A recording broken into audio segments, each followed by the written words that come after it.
Clave. La actualidad desde distintos puntos de vista. Un espacio para la discusión bien informada. El Mostrador en la Clave. Con el equipo del Mostrador.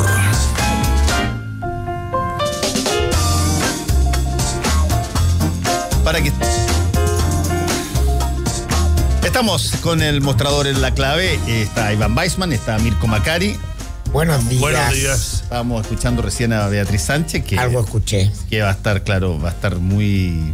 En este momento justo está entrando Alejandro Guillé a La Moneda. Lo está recibiendo la Presidenta de la República. Me imagino que va a haber una batahola porque se va a calificar esto como intervencionismo, supongo, electoral por parte de Chile Vamos. Lo que... Lo dices como cuando Piñera le pasó plata a Matei. Bueno, no, la cantidad de cosas que pueden... Y la recibió también en La Moneda. Por lo que cree... Pero esta es una competencia. O sea, y las competencias, la memoria, intencionalmente es cero. Los gobiernos no son neutrales. Es una locura acá. Ese ya el institucionalismo, el republicanismo llevado a la hipocresía. Llevado al máximo. Me acuerdo cuando Obama recibió a Hillary Clinton y a Bernie Sanders también. Sí, es parte de eso. Por eso me carga cuando los dos lo hicieron al final del gobierno de Piñera y ahora esto es ¿cómo lo llaman? Es un juego de indignación. Se indignan. No sé para qué perdemos tiempo con eso. El excesivo formalismo chileno de la élite que apela a la legalidad, y eso llevó al paroxismo de que los gobiernos de la Concertación por mucho tiempo dijeran que, por ejemplo, no se comentan los fallos judiciales. ¿Te acuerdas tú? Sí. Así como una fórmula sacrosanta, que eso hablaba de la seriedad. Yo escribí una columna de la política chilena. Se llama así: se comentan los fallos judiciales. Hace pero muchos años, en el diario.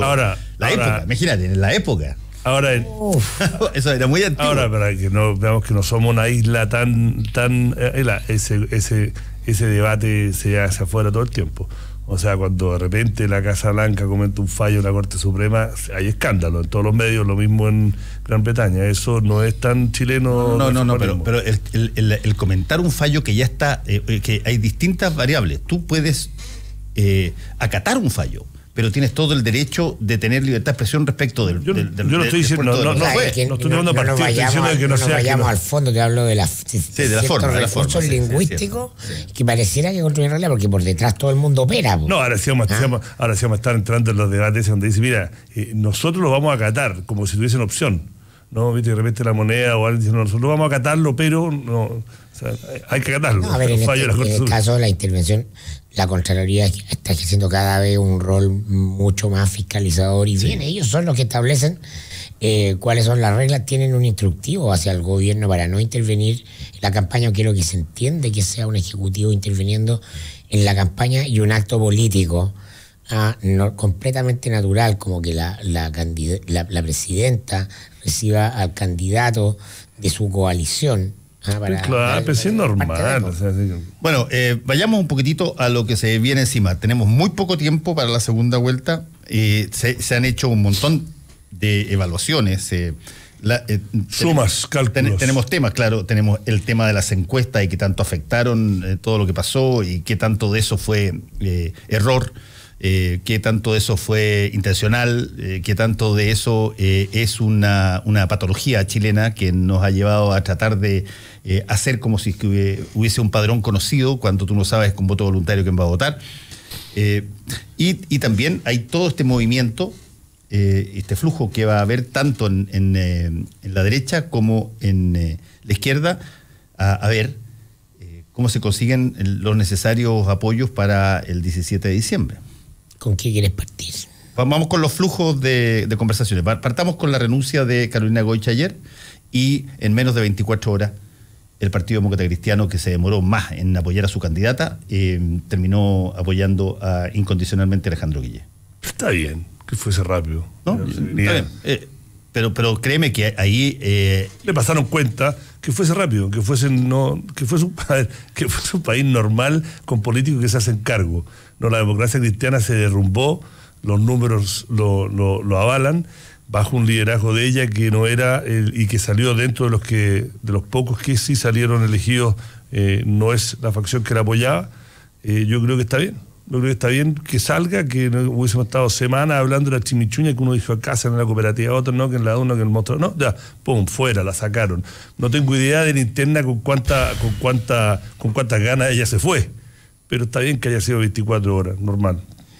No, o sea, ella se adelanta a la operación que venía levantando la disidencia de tironearla temprano en la mañana. Ayer por la prensa, su enemiga enconada, Jimena Rincón, senadora electa por la región del Maule, y el diputado Gabriel Silver habían pedido su renuncia. Y entonces ella toma la decisión, que es personal, no es de la directiva, no renuncia a la directiva, renuncia a ella rápidamente, porque sabe lo que viene. Entonces dijo, no, mejor me mato sola antes que me despedacen lenta y sanguinariamente durante todo este tiempo. Ahora, ¿alcanzaron a pedir que se... Alcanzaron, por eso fue la señal clave de que esto no se iba a negociar. No, que no tenía mucho que hacer ella.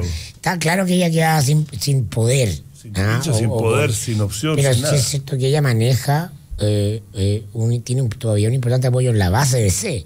Si ella logró algo, fue algo inédito en el partido, fue movilizar a la base de C. Eso lo tiene. Entonces, iba a ser muy desgastante apelar a ese capital para mantenerse como afuera, porque el escenario además lo leyó muy bien, pues no es mi momento. ¿Cuál es el problema de Carolina Goich? Que Carolina Goich efectivamente representa la línea más dura, o representó su candidatura a la línea más dura dentro del partido, que es una línea minoritaria, y que quedó sepultada por los resultados de las encuestas. Es decir, de las encuestas no, de los resultados de las elecciones. Perdón, las elecciones, me equivoqué. La candidatura de Goich era el caballo de Troya del laguismo y la concertación. Era el discurso anti-nueva mayoría desde la concertación. Exacto. ¿No? Y en ese sentido, la votación del Frente Amplio, ¿no? Viene a pasarle una retroexcavadora a todo ese mundo, a los Burgos, a los Walker, a los Saldívar. Ellos que habían levantado el fetiche, el dispositivo lingüístico, este fetiche de la retroexcavadora. Bueno, la elección les pasó la retroexcavadora por encima, porque finalmente fue un mandato la votación del Frente Amplio a favor de la retroexcavadora, ¿no? Recordemos, la retroexcavadora es la idea de reconvertir el modelo educacional de Pinochet desde cero, reconstruirlo de nuevo. Eso. Lo curioso es que un personaje de la ADC dice, bueno, habremos tenido poco peso en votos, pero vamos a ser claves en la gobernabilidad. Eso, en la gobernabilidad, un mantra también de los 90. Sí, y la gobernabilidad se basa en una, a mi modo de ver, y yo creo que ya es hora de conversarlo, y me encantaría tocarlo porque yo sé que a Mirko este tema le gusta. Lo que pasa es que nosotros llevamos muchos años, muchas décadas, viviendo bajo la lógica de una ficción. Esa ficción se llama el centro político. Yo soy de las personas que no cree que exista el centro político. Existe la derecha, existe la izquierda. Existe la derecha moderada, existe la izquierda moderada, existe la derecha más aguda, existe la izquierda más aguda. El centro político, como una idea de que uno puede equivalentemente funcionar para un lado o para otro, puede tener sentido en un sistema parlamentario, donde tú puedes ser efectivamente bisagra y inclinar la balanza. Pero en un sistema presidencialista como nosotros, como el nuestro, que es muy... Tú tomas definiciones muy rápido y no tienes la posibilidad de bascular, que podría eventualmente ser la lógica de un centro político. Tú quieres ponerte centro derecha y centro izquierda para tratar de amortiguar un poquitito el impacto de la palabra derecha e izquierda. Pero déjame... Termino al tiro. En términos de imaginería política. Pero como muy bien lo dice Agustín Esquella, la derecha tiene una ideología y una cosa que comparten todos en ese ideario, muy clara, y la izquierda también. Y lo que se ve a veces y se presenta como centro no es más que personas que eventualmente creen en exactamente lo mismo de derecha o exactamente lo mismo de izquierda, solo que lo creen con una serie de amortiguaciones que lo único que cambia es que son los tiempos para implementar la política pública definitiva al final. y nada más. En un sistema parlamentario yo creo que sí, efectivamente puede haber grupos que basculen y que generen una suerte de balance entre dos posiciones, pero en Chile nunca ha sido así. Pero cambiemos la palabra centro con la palabra acuerdos. No, vamos a parar. Yo creo que, a ver, la métrica izquierda-derecha para mí es un poco obsoleta, y si uno saca a la gente más activa, más partícipe en la política, creo que no te pueden hacer todo un argumento de cuál es el contrato social de relación Estado-sociedad, Estado-persona que te diga, no, es una persona de derecha. Exacto, sabe lo que quiere. Pero, a ver, hagámoslo más filosófico. ¿Por qué existe la política? La política es un contrato social de cómo es la relación de un pueblo o una sociedad con los que lo gobiernan, ¿no? Y hay un montón de definiciones que afinan de ahí. ¿Y para qué existe un gobierno? ¿O para qué no eligen o uno da su representación? Para que haga políticas públicas, para que mejore el bien común, ¿no? Entonces, el bien común en la historia, no podemos ir 2000, 3000, en la historia en general, el bien común no ha sido a costa de acuerdos, no cuando una mayoría impone sobre una minoría. Hay una definición de la política, es que una buena definición de una democracia es cómo la mayoría trata a la minoría. Entonces tú llámalo centro, hay un espacio cuando las sociedades que funcionan, y también acá vuelvo a lo que he dicho acá, no hay que reinventar la rueda, hay que ver la sociedad a la cual nosotros nos gustaría asimilarnos o tener, son sociedades que más allá de la ideología han llegado a acuerdos para construir un país. Entonces cuando te dice acá hay que aceptar, ayer Esquela no fue el único, fueron varios, hay que aceptar de que ahora Chile se salió de eso, de este caretismo, y hay una grieta, y hay una izquierda y hay una derecha, y eso es lo que es el país, y hay que aceptarlo. Está bien, hay que aceptarlo, pero eso quiere decir que uno no quiera aspirar a de que esa izquierda y esa derecha, cuando sea momento de gobernar, lleguen a acuerdos que sean en beneficio para todos. Yo me refería básicamente, y le doy al tiro el pase a Mirko, básicamente a mucha gente que ha escrito, incluso columnistas bastante respetables, que dicen se acabó el centro político. Sí. Por favor, pero cuando el centro político, la democracia cristiana en sí fue partido único y gobernó, Chile ni sol cobre e hizo la reforma agraria. ¿Qué de centro tiene eso? Corea del Centro. Nada, cero. Por lo tanto, las personas debieran decir, mira, el centro tiene sentido cuando tú tienes un sistema parlamentario y puedes bascular. En el sistema chileno no puedes bascular. Tú te adscribes con una filosofía o te adscribes con otra y las puedes amortiguar los impactos o puedes moderar sus efectos un poquitito. Pero en el nuevo Congreso va a haber un rol para alguien que haya una de las dos posiciones nomás. Con este Congreso ahí le paso la batuta a Mirko, pero en este Congreso tan fragmentado, con varios polos de poder, ¿no? Y nadie, algunos con grandes minorías, pero nadie con mayoría absoluta, va a haber un rol para alguien, ¿no? Ya sea si gana Guilleo o gana Piñera, pero va a haber rol para alguien, para un grupo, de que actúen para dar los votos para que se puedan pasar leyes. Y tú llámalo centro, dámoslo acuerdo, no sé, podemos discutir la semántica. Pero cada vez más difícil, y eso es el problema que va a tener cualquiera de los dos que gane. Porque Piñera obtuvo 72 diputados, no es la mayoría de la Cámara. Claro, en el Senado tampoco la tiene. La primera minoría la primera minoría, parlamentaria. La discusión sobre el centro político, para aterrizarlo en relación a lo de Carolina Goich, es bien interesante. Yo creo que efectivamente la política chilena en el siglo XX se organiza en 3/3, creo que eso es relativamente indiscutible, y 1/3 de estos tres responde a la lógica de un centro que arbitra entre quienes mantienen, en la lógica del siglo XX, repito, no el modelo capitalista dentro de las democracias liberales, y quienes vienen a impugnarlo con el modelo del socialismo. Esa es la historia del siglo XX. Y la gracia de la ADC es que arbitra una mezcla de ambas cosas, y por eso su progresismo social, y por eso se explican cosas como las que tú hablas acá, ¿no? La reforma agraria, la sindicalización campesina, ¿no? Y eso le da ese alma progresista, ese tufo progresista que resiste hasta hoy, pero también muy defensora de la democracia representativa, de la que la izquierda quería barrer, ¿no? Y reemplazar por las democracias populares. Esto hace mucho sentido, y eso le da un eje articulador junto con la construcción de una cultura católica poderosa, ¿no? Durante todo el siglo XX chileno. La caída del muro, la implantación del consenso de Washington, empieza a dibujar eso, pero quienes llegan a administrar el poder el año 90 son los que vienen formados en esa dinámica del siglo XX. Y también que vienen golpeados por lo que pasó. A un nuevo esquema, a un nuevo mundo, vienen con el trauma del golpe, pero sobre todo, pero vienen todavía insuflados de esta lógica de los 3/3. De hecho, la concertación como proyecto exitoso político que es, se basa en una idea de el politólogo chileno-americano Arturo Valenzuela, que explica, ¿no?, la crisis del 73 como una ausencia de acuerdo entre el centro y la izquierda. Y esos son dos bloques que se ponen de acuerdo, y entonces ese es el imaginario que construye ese mundo. Entonces sí es válida la idea de centro, pero esa idea se empieza a dibujar como otras que vienen del siglo XX a partir de lo que empieza a ocurrir el año 90, lenta pero sistemáticamente.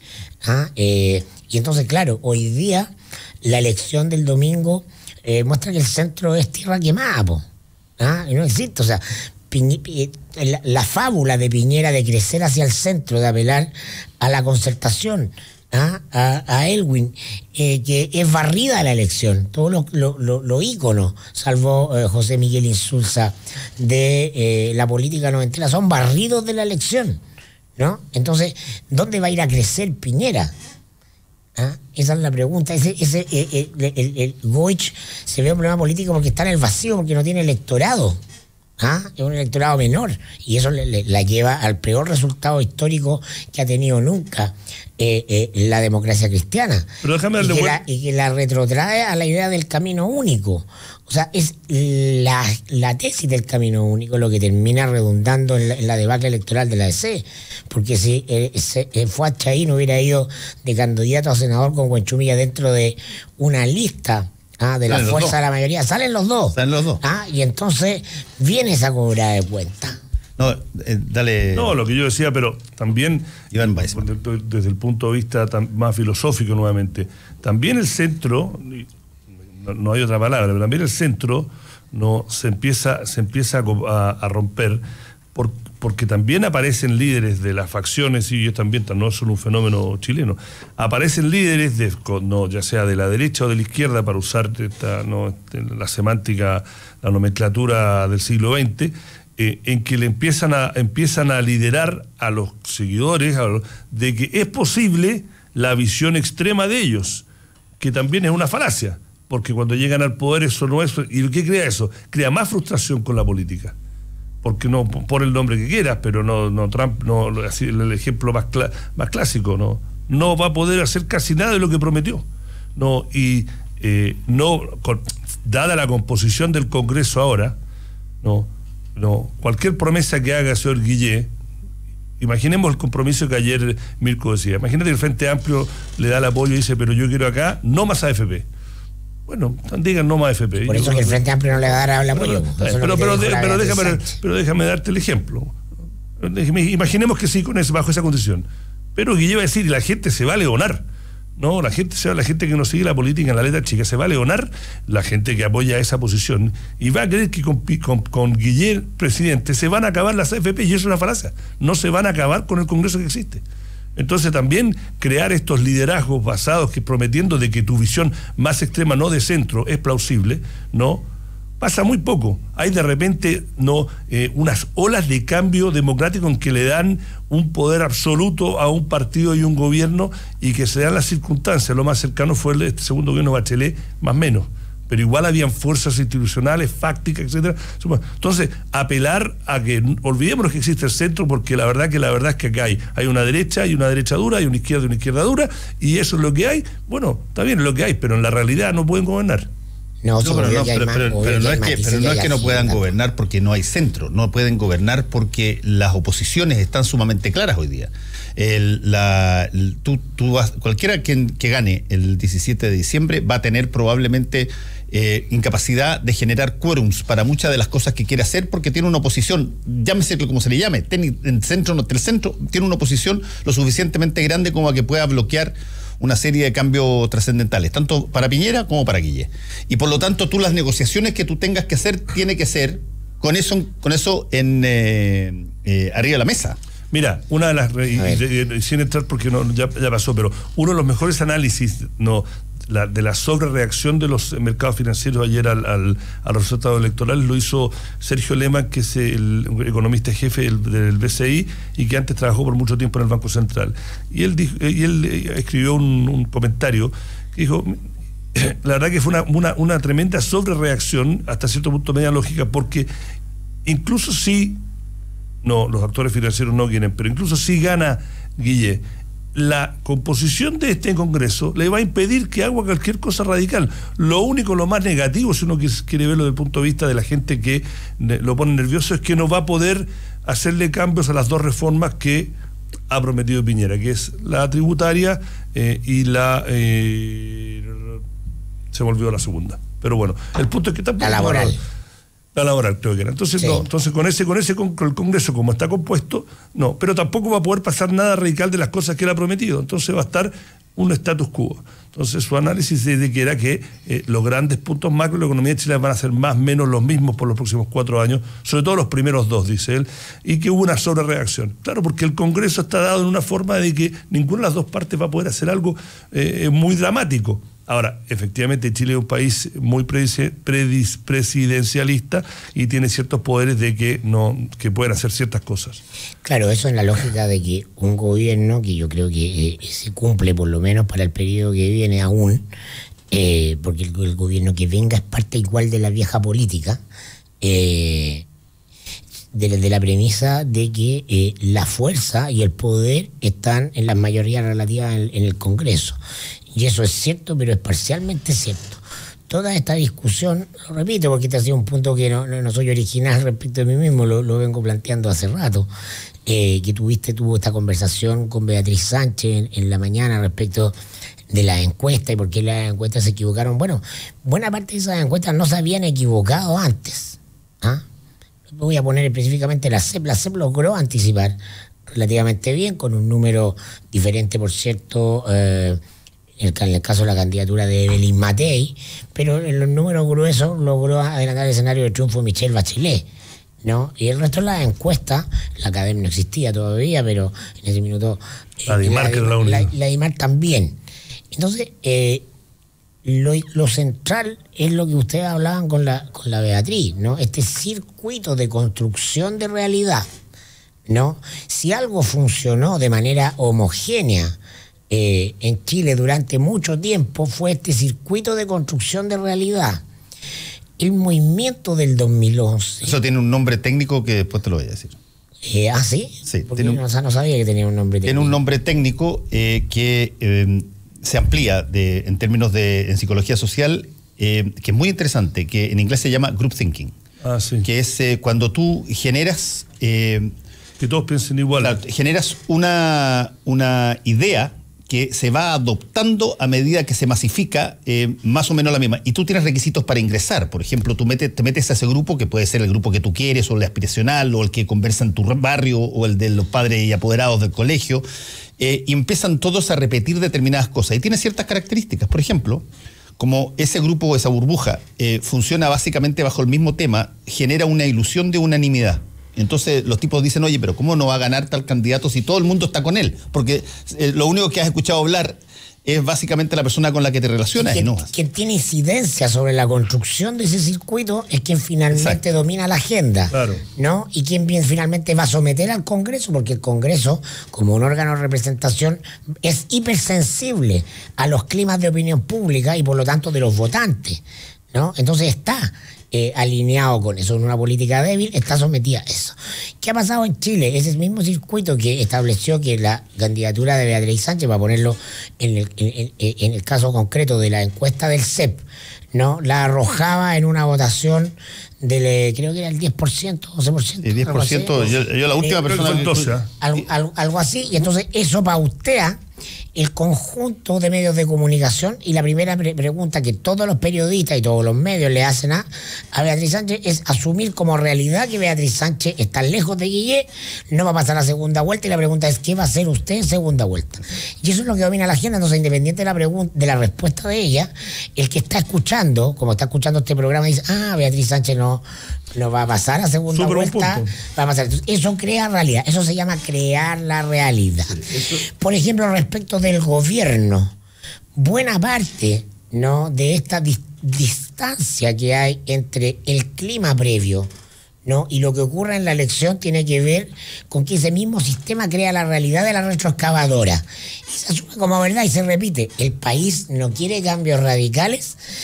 Hay que desechar la retroexcavadora porque esa es la proyección de deseo de la élite de manera homogénea, ¿no? Volver a los 90 y una añoranza de eso, y esto simplemente se pasó de roscas, y esto explica el gobierno. Tú te podría citar 90 columnas escritas desde hace 2 años acá, echando por la borda la retroexcavadora, y la palabra más repetida es retroexcavadora. Pero déjame sumarlo. Eso es una construcción, eso es un dispositivo. Tanto así que déjame sumarlo un poco. Tanto así que quien la construye. No, Iván, no te voy a hacer nada. No, tanto así, para cerrar lo que planteó Mirko, tanto así es que quien introdujo el término retroexcavadora en el debate, que probablemente puede haber tenido el mayor costo, resulta que fue reelecto.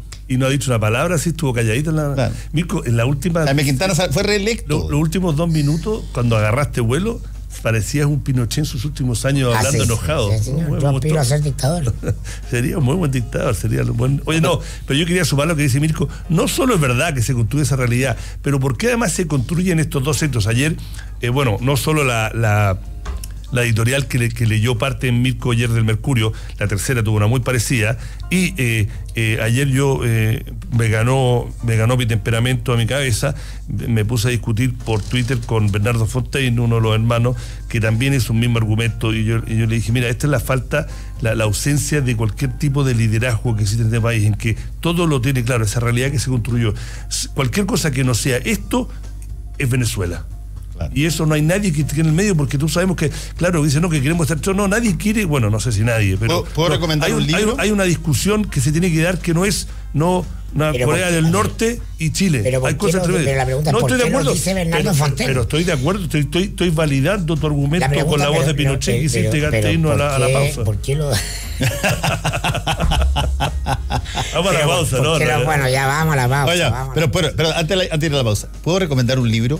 Sí, por favor. Acá siempre nos escuchan por los libros, después nos preguntan. Yo quiero recomendar un libro de un lingüista extraordinario, que yo lo vi en Estados Unidos y que lo he seguido hace mucho tiempo, que se llama George Lakoff.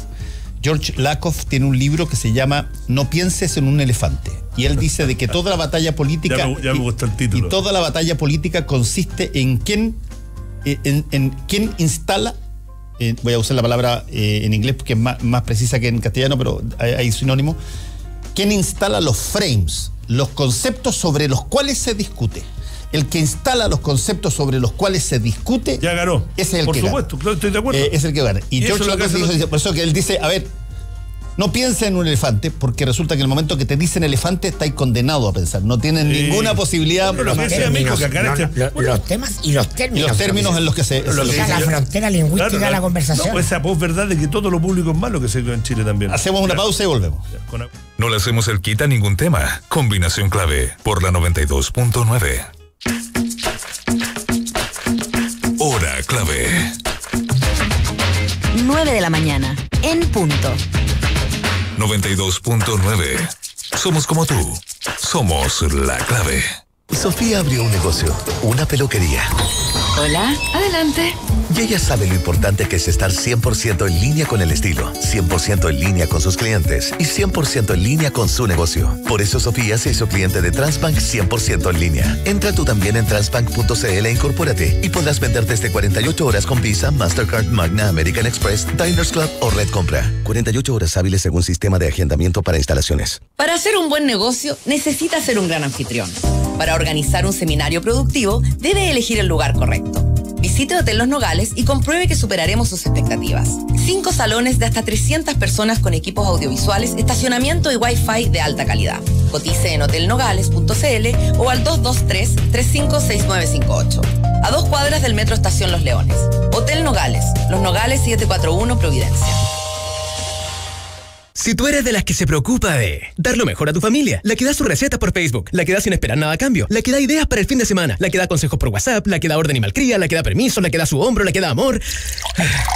Entonces, dale Manantial a tu familia, porque darles agua purificada les hace bien. Manantial no contiene cloro, es libre de sodio y es 100% pura. En Manantial despachamos gratis toda la pureza y frescura que merece tu familia. Contáctanos al 600-427-2200 o solicítalo en manantial.com. Manantial es vida. Atento. Ya está de vuelta tu programa de actualidad y debate más entretenido. Tu opinión nos importa, así es que toma tu lugar en el panel, en @Radio La Clave y comenta. Es tu combinación clave. Estamos con el mostrador en La Clave, Iván Weissman, Mirko Macari. Hoy Mirko no está, vino Augusto. No, Mirko, mira. Me gusta César Augusto, bonito. César Augusto, sí. Ya, sigue Mirko. Que necesito que digas algo para que te rebata Iván y se transforme esto en una pelea simpática como las que tenemos. No, estamos bastante de acuerdo hoy día. ¿No? Es lo que te iba a decir. Es que este dispositivo comunicacional de la retroexcavadora, el marco conceptual que llamas tú, ¿no? Los frames, los temas de conversación que ya estamos concluyendo todos de acá, que son lo más importante a la hora del juego del poder, porque pautea al resto. Pautea el debate. Claro, pautea el debate es justamente la debilidad que tendría un eventual gobierno de Alejandro Guillé, ¿no? Que es justamente la debilidad que ha tenido este gobierno, la incapacidad de pelear en esa cancha, no tiene herramientas para pelear en esa cancha. Si tú me apuras a explicarme por qué el Frente Amplio, ¿no? Tan tempranamente las señales que va dando es de que, independiente de que consideran que gane Piñera es lo peor, no salen entusiastamente a respaldar a Alejandro Guillé, y muy probablemente no va a haber un endoso institucional independiente de las declaraciones de ciertos personajes, por sobre todo los que están más cercanos al mundo nueva mayorita, como Javier Apará, que ya lo hizo con usted en Tolerancia Cero, ¿no? Es porque yo creo que hay una relativa conciencia de entender esto. O sea, la gran batalla política es cultural, ¿no? En el tránsito entre el Chile neoliberal, ¿no?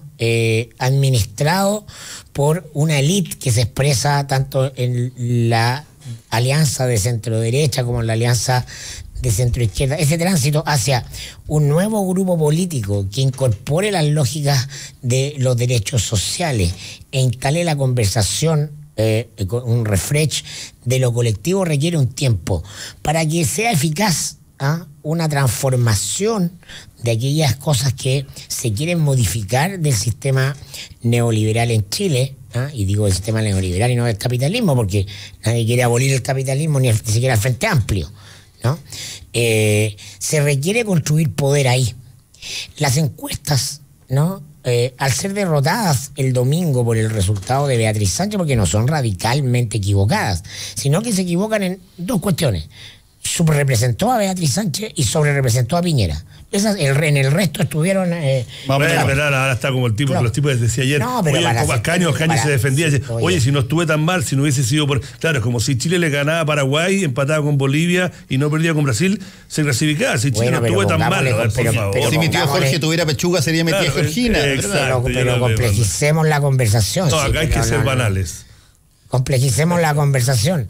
O sea, efectivamente, ese solo hecho ya las derrumba desde el punto de vista de su legitimidad. Porque es lo más importante, porque no se equivocaron con un marginal. Porque tiene un efecto político. Entonces, y yo quiero decir acá, o sea, me parece que puedo tener mucha crítica a distancia con todo lo que dice Harald Weyer, pero me parece una persona intelectualmente muy honesta. Sí, yo también creo lo mismo. Y creo lo mismo de Roberto Ixi, son una persona intelectualmente honesta.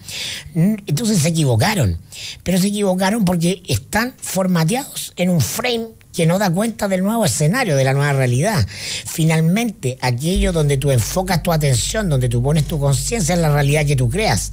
Entonces cuesta mucho que veas una realidad distinta. Déjame plantear, políticamente, cómo tú no puedes... es posible un gobierno reformista o transformador exitoso si no es capaz de construir un dispositivo comunicacional que cree la misma realidad esta de la que tú hablabas con Beatriz Sánchez. Sí. Es decir, y eso es primero. Aquí el orden de los factores sí importa. Absolutamente. Y el mejor ejemplo de esto es el gobierno de Michelle Bachelet. Sin duda. No hay nada peor para una agenda de reformas y transformación, aunque sean parciales o acotadas, ¿no?, que creer en la ilusión de que bastan las mayorías en el Congreso, o basta la voluntad del Ejecutivo en el sistema político. En la sociedad que estamos viviendo, lo esencial es el control de las conciencias, es decir, el dispositivo para generar realidad subjetiva. Fíjate que, por ejemplo, en ese sentido voy a usar tu métrica de lo pasado con lo presente. Lo estamos conversando recién con Iván y Mirko. Por ejemplo, a mí me sorprendió que una señal como la caída de la bolsa fuera leída tan pésimamente por la cuestión de Guillet, porque ¿qué es lo que te diría George Lakoff en No pienses en un elefante, entendiendo que esta es una guerra de marcos conceptuales? En vez de inmediatamente reaccionar diciendo esta es una amenaza de que se va a quitar la inversión a futuro si es que gana Guillet, el miedo, claro, ¿no? que es la cultura del miedo, lo que debiera haberse planteado, si es que los tipos efectivamente tienen ganas de instalar Flames, debieran haber dicho, perdón, esta es una señal de que los inversionistas creen que Sebastián Piñera no va a ganar. Y por lo tanto le están dando el beneficio de la duda a Guillet, y se instala eso y empiezan a discutir sobre algo positivo y no sobre algo negativo. Pero tú tienes razón en eso, Mirko. Existe esta cosa de mirar súper bipolarmente las cosas y no mirarlas de otra manera. Sí, mira, enfrentado a disyuntiva de elegir el mal menor, que cada uno sabrá cuál es el mal menor, ¿no? Pero sabemos que ni Piñera ni Guillet cuentan con una adhesión entusiasta ni son líderes carismáticos que convoquen. Todas sus votaciones tienen que ver básicamente con que es mejor que evitemos lo peor que es lo otro. Esto es lo que tengo para evitar lo otro, no es que yo quiera positivamente algo. Dentro de este análisis yo creo que en contra de Piñera, ¿qué es lo que juega? ¿Y por qué, si tú me apresuras a anticiparme a un escenario de olfato, de habla? Yo creo que Piñera la tiene más difícil que Guillet, que es más fácil que gane Guillet que Piñera. ¿Por qué?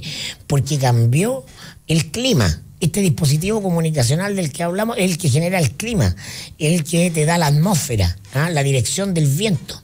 Entonces, buena parte de las herramientas con las cuales cabalgaba Piñera no quedan desarmadas, las espoletas quedan desactivadas, ¿no? Porque primero salía a pegarle a Bachelet y a las reformas. Cuando la votación del Frente Amplio te dice, aquí no puedo crecer ni un punto más allá de los 44 que da la sumatoria de Piñera más Kast, ¿no? Pegándole a la presidenta y a las reformas.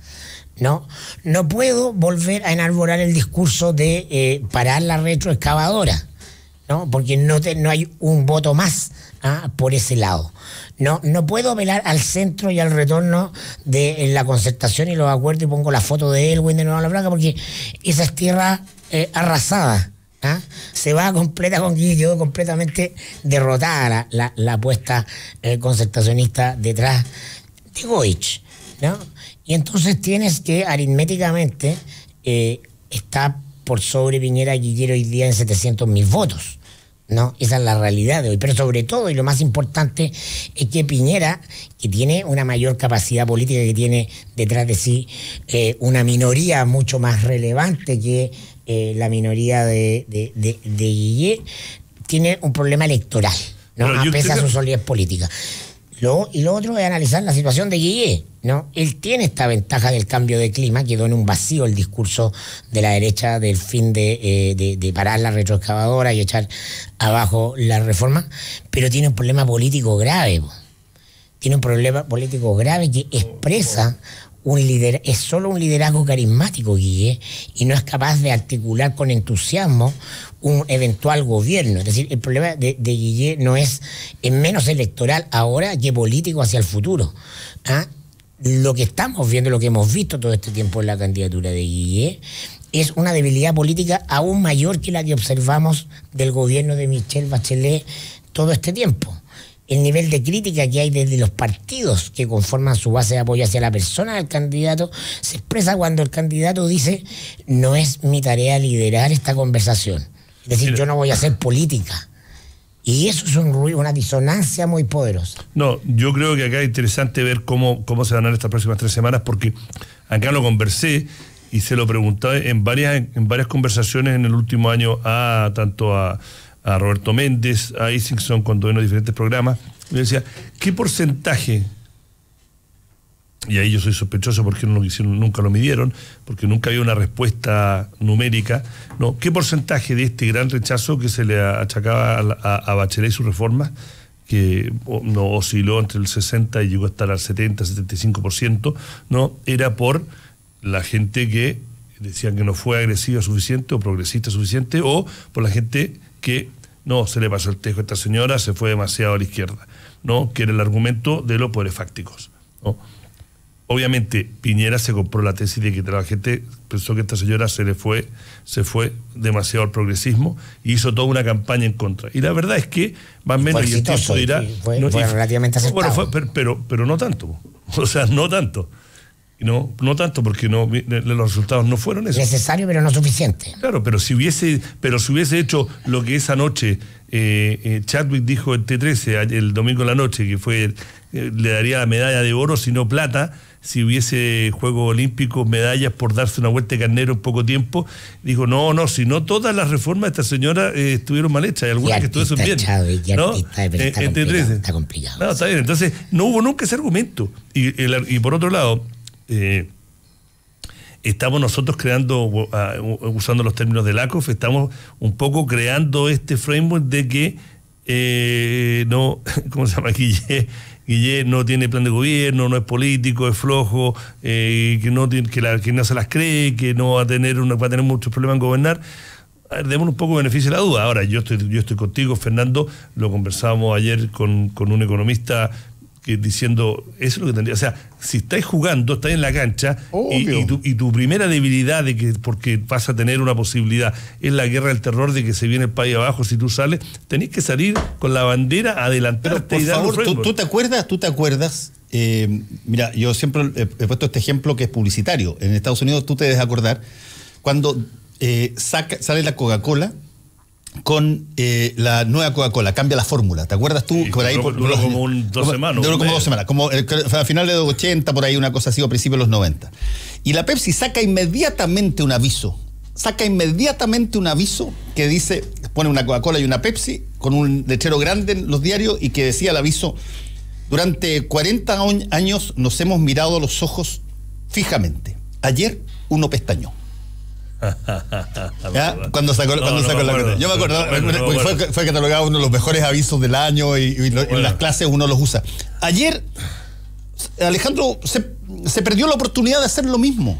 En el momento que te cae la bolsa porque el resultado de la elección, él podría haber dicho, perdón, aquí uno pestañó. Las personas que más sensibles al olfato de cómo van las cosas, acaba de decirle al país que temen que no va a ser elegido quien los representa, y desde ese punto de vista puede generar...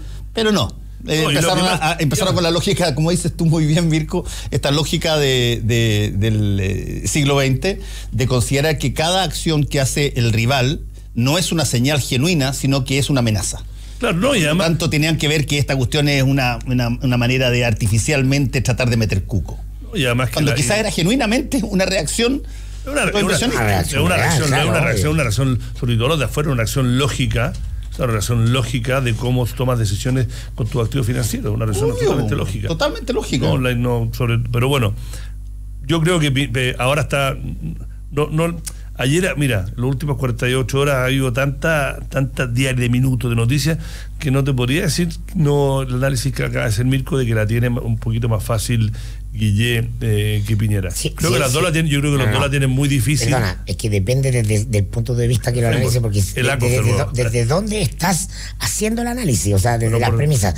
Desde la premisa del clima, si tú me apuras, el clima, la dirección del viento deja de soplar a favor de Piñera el domingo. Sí, eso estoy de acuerdo. Puedes decir, no está soplando a favor de nadie y eso es una ventaja. Yo no desde el punto de vista político, tradicional, la ventaja la sigue llevando Piñera porque tiene un cuerpo político mucho más homogéneo, más organizado. Le faltaría en teoría poco si tiene 72 parlamentarios y con 76. Pero vamos a analizar un poco la campaña, nos queda poco tiempo. Analizar un poco qué va a tener. Primero que todo, ayer estábamos diciendo de que tenían que caer algunos. Por lo menos hasta las 9:16 de la mañana no ha caído ninguno. ¿Y la campaña Piñera? Sí. No, claro, no, para ganar a la chilena es decir, quienes pasan a segunda línea. Pero alguien tiene que pagar un costo. El resultado de Guillé el domingo no es bueno.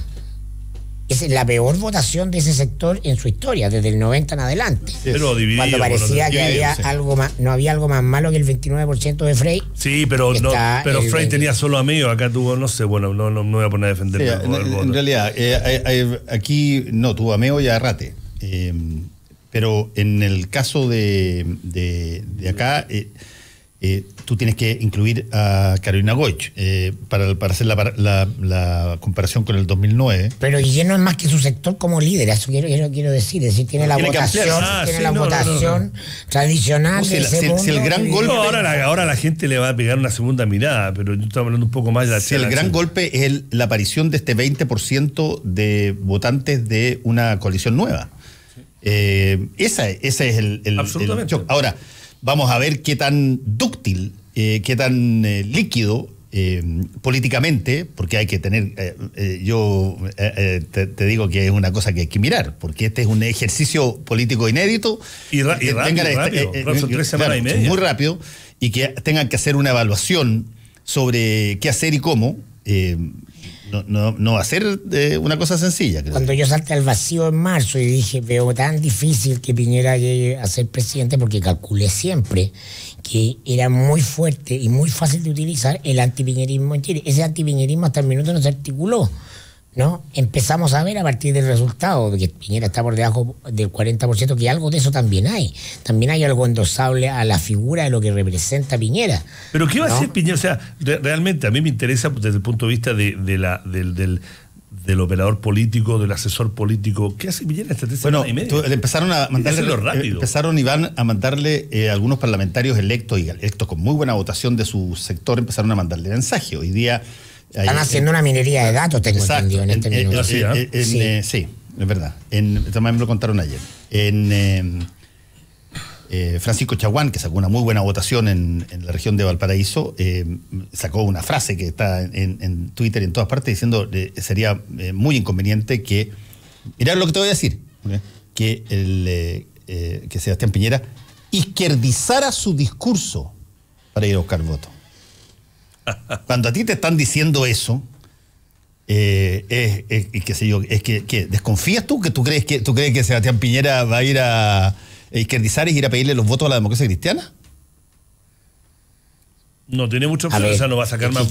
Izquierdizarse no es irse al discurso de la ADC, es osandonizarse. Claro, eso es. Claro. O no, o evopolizarse. Yo escuché a otra persona ayer que decía. El sentido social de la idea. Eso es osandón en la derecha social.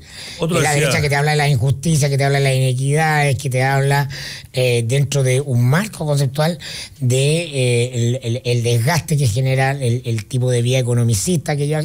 Esas cosas hacen mucho sentido si tú bajas de Vitacura. Yo entiendo que mira, entonces si bajas de Sanhattan vas a tener eso de Osandón.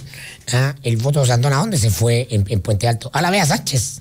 Lo curioso, ayer me contaban de la interna que había de la gente de RN y estoy hablando de la base, no de las jóvenes, no de 30, 25, 30, que habían sido parte que durante la campaña la UDI, los más duros, que se sentían con más cercanía al núcleo de poder de Piñera, habían tenido una actitud muy arrogante con el resto, que eran los Evópolis y los RN jóvenes entre la campaña. Entonces ayer había mucha calentura, había mucho enojo con esa actitud de arrogancia, de pechonismo, de dureza, de Axel Kaiserismo, como me dijo un amigo y le decían a otros que, bueno, que Piñera, como que estaban esperando que Piñera diera un golpe de timón, sacara alguno de esos, y se fuera un poco, una fuente decía, Piñera tiene que ser algo lo que él realmente piensa, si él es más DC que UDI. Si tuviese como Sí, ahora convengamos una cosa que yo creo que es interesante tomarla en cuenta. Salgamos un poco del sector de Guillé, vamos al sector de Sebastián Piñera. Ahí hay una situación que genera dos mecanismos de ilusión. En una parte, la distancia de Piñera entre sus 37 puntos y los 51 es más corta que la de Guillé de sus 22 a los 51. Es verdad, es más corta.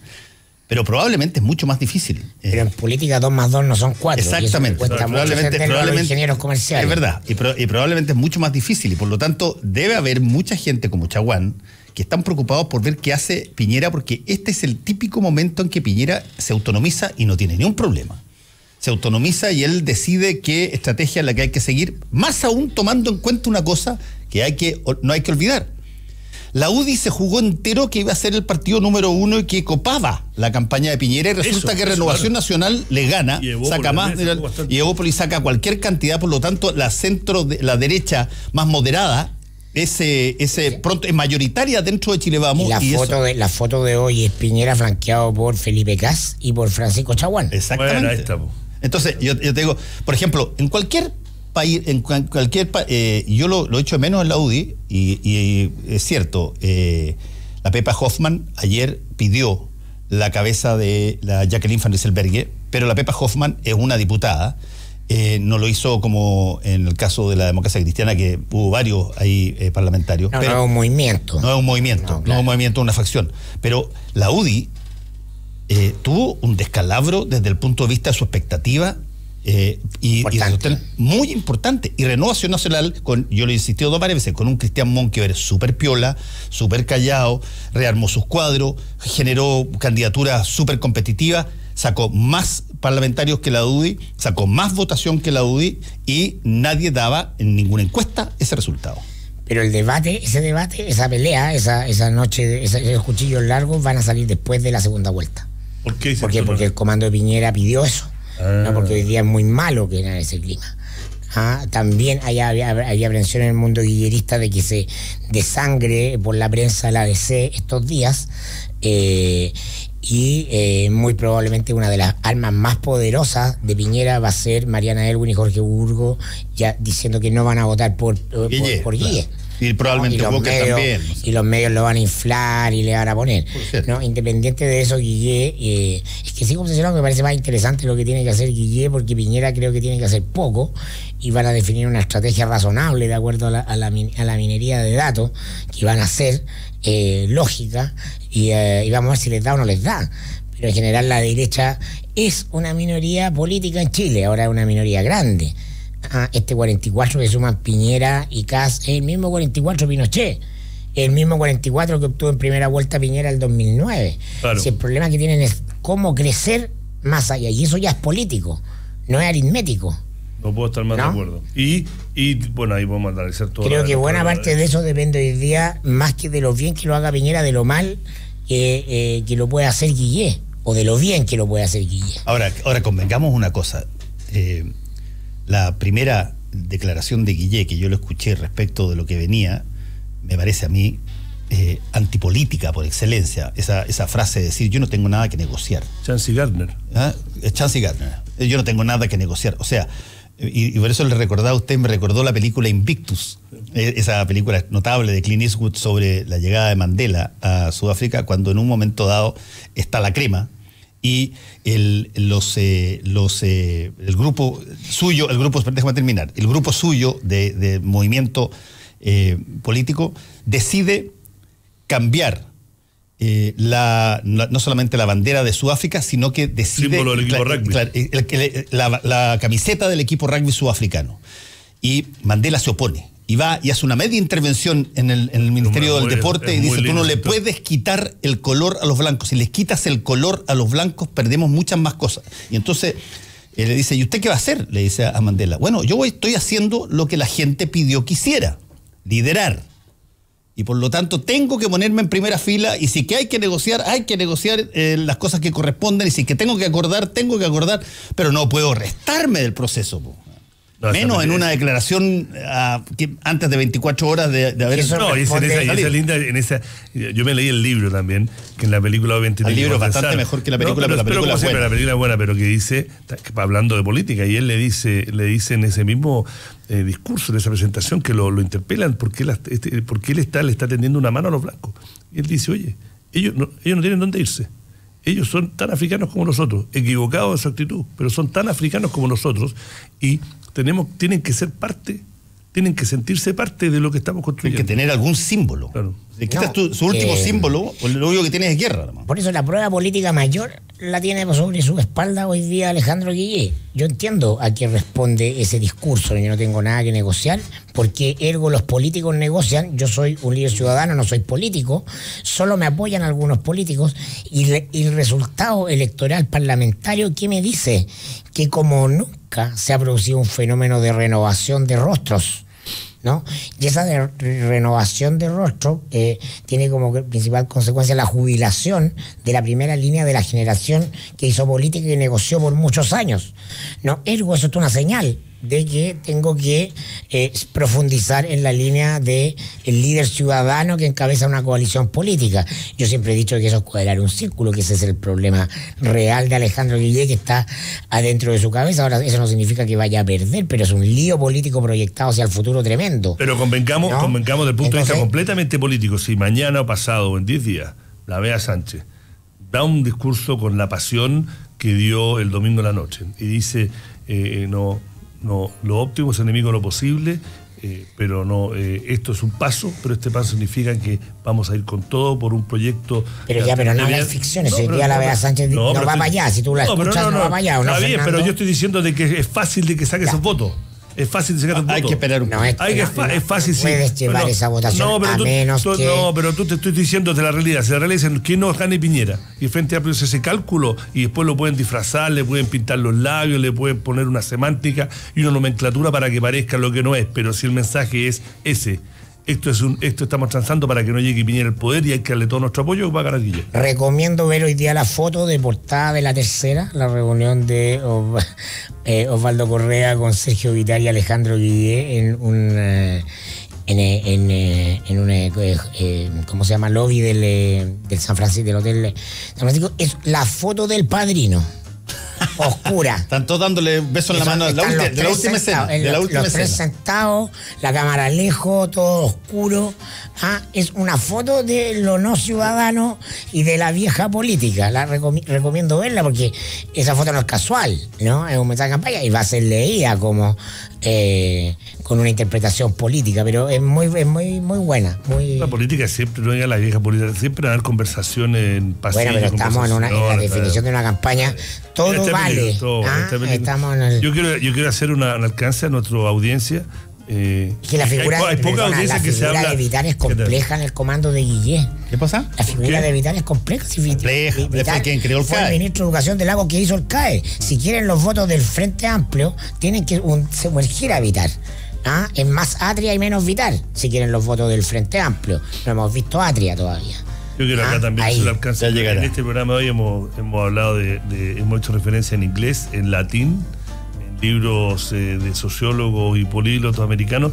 Acá hemos analizado. Prometo arameo en algún minuto. Prometo cita en arameo. Yiddish, iba a poner un poco Yiddish también. Muy bien, agradecemos a Iván Weissman y a Mirko Macari. No los voy a ver por un buen rato. Yo me voy hoy día... tengo que reportear para el programa Enviado Especial en Europa, así es que nos encontraremos el 1 de diciembre de vuelta. Yo cuando grande quiero ser como Fernando Bauer. Pero ¿por qué? Que te manden de corresponsal, lo encuentro después. Pero estamos en un programa de video especial donde varios... Estamos hablando de esa política. El desjueve. Quiero explicarle a todas las personas que tienen menos de 40 años de edad que el desjueve era una expresión que se usaba por ahí por los años 70. A la raja. Equivalente a bacán. Y vamos a ir al Copelia. Vamos a ir al Copelia. Y vamos a usar pantalones pata elefante de piel de durazno. Y música libre. Pero supongo que tendremos algún contacto contigo. Sí, voy a tener contacto diario, pero no voy a estar tan cerquita como me agrada a mí esta sección que encuentro que fue un éxito total ampliarla una hora. Así que genial. Nos vemos. Chao. Yo voy a traer chocolates y tapas. Actualidad con ojo crítico, información desde distintos puntos de vista y discusión bien informada. Fue El Mostrador en la Clave, con el equipo del Mostrador y Combinación Clave. Historias interesantes, inconfundible estilo. Pensar es una actividad